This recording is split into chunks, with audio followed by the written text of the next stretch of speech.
The Yoon administration marks its first 100 days in office this week, and in light of this event, our senior top office correspondent Connyoung looks back at the history behind the symbolic significance of the 100-day period and its meaning in measuring a leader's success. Ever since Franklin D. Roosevelt coined the term in the 1930s, the first 100 days in office have become a yardstick in measuring the achievements of presidents and political leaders around the world. But how effective is the 100-day mark in judging a president's success? First 100 days is just a tiny fraction of a 5-year South Korean presidential or 4-year U.S. presidential term. But the idea that a lot can be achieved in a short period originated long before U.S. President Roosevelt. So help me God.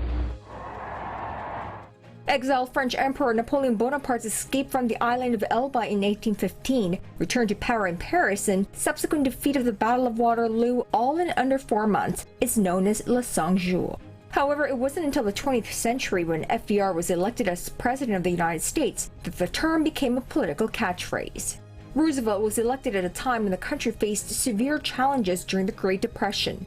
The urgent economic situation allowed FDR to achieve a remarkable amount in the first 100 days of his presidency, managing to pass a record 76 bills into law.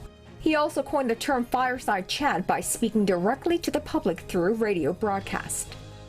I want to tell you what has been done in the last few days and why it was done and what the next steps are going to be.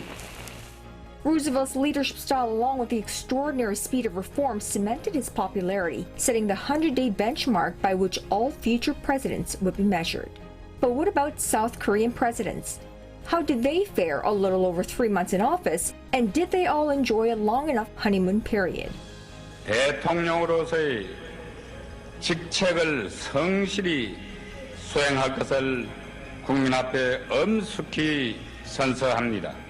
Kim Young-sama, the first civilian to hold the office in over 30 years, enjoyed an 80% approval rating 100 days into his single 5-year term. His successor Kim Dae-jung got elected at the height of the economic crisis in December 1997 and faced the formidable challenges of economic reform and democratic consolidation as he entered office in 1998. 우리 모두는 지금 땀과 눈물과 고통을 요구하고 있습니다. 오늘의 어려움 속에서 국민 여러분께서는 놀라운 욕심과 계획을 발휘하셨습니다. 국민 여러분은 나라의 위기를 극복하기 위해 금모으기에 나섰습니다. 이미 20억 달러가 넘는 금을 모아주셨습니다. 100 days later, Kim Dae-jung's job approval also stood at a relatively high 62%. Even though politics around the world has seen significant changes since FDR, political analysts argue that the first 100 days is still a presidential honeymoon during which they wield extra influence. However, the honeymoon period can be short, as was the case for South Korea's 17th president, Lee Myung-bak. He saw his ratings plunge to 21% a little over 3 months into his term, the lowest for any South Korean presidents at the 100th day mark.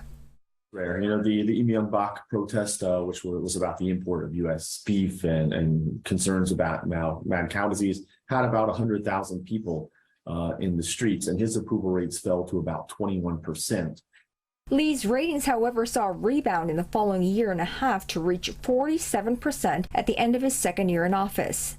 The first 100 days may be an effective political campaign slogan, but is it a benchmark that matters?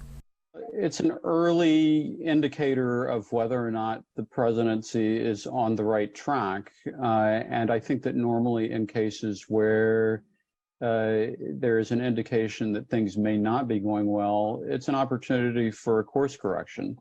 And so in that respect, I think that this reflection of 100 days, of course, it's a little bit of a false measure, because the 100-day period is only how well you get out of the starting block. But it's a 5-year race. It's not a 100-day race. And so ultimately, the ability of an administration to accomplish its objectives It can get good headwinds by doing well in its initial phases, but it's not uncommon to see stumbles out of the block and then some kind of recovery. Certainly, we've seen that in the United States fairly regularly. Bill Clinton, for one, had a rocky first 100 days, but went on to win re-election in 1996. For most presidents and political leaders today, the ghost of Roosevelt looms large. A successful first 100 days can build momentum, personal credibility, and political capital which any politician would be grateful for. But history has also shown that a leader's early actions do not necessarily make or break their presidency, and plans can quickly be overturned by events beyond their control.